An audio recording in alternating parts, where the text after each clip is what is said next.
Ayan po, nakakabit na yung dalawang floodlight na Bosca. 25 watts. Ayan, dalawa. Maliwanag siya. Ayan, isa, tsaka yun.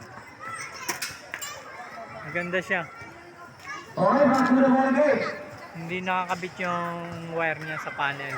Nasa bahay lang yung panel niya ng solar. Pag umuwi ako, sinasaksak ko lang paggagabi para sa umaga mag-charge siya. Ito yung wire niya, ito yung wire. Yan yung wire niya. Sinasaksak lang pagka uwi sa bahay.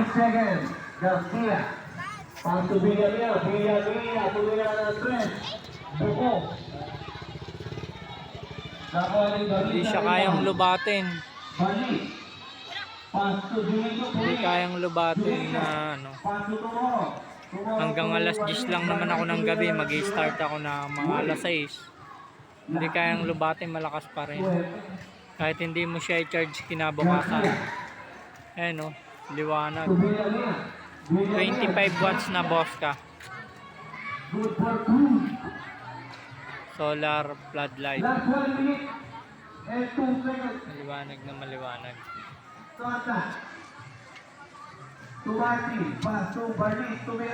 Mainam na mainam siya. Pwede rin siyang dalhin sa ano, pag may pupuntahan ka, halimbawa sa mga bundok, ganon. Basta na-charge mo siya, okay na, kahit iwan mo yung panel. Para hindi ka abala. Kung pang isang gabi lang, ganon.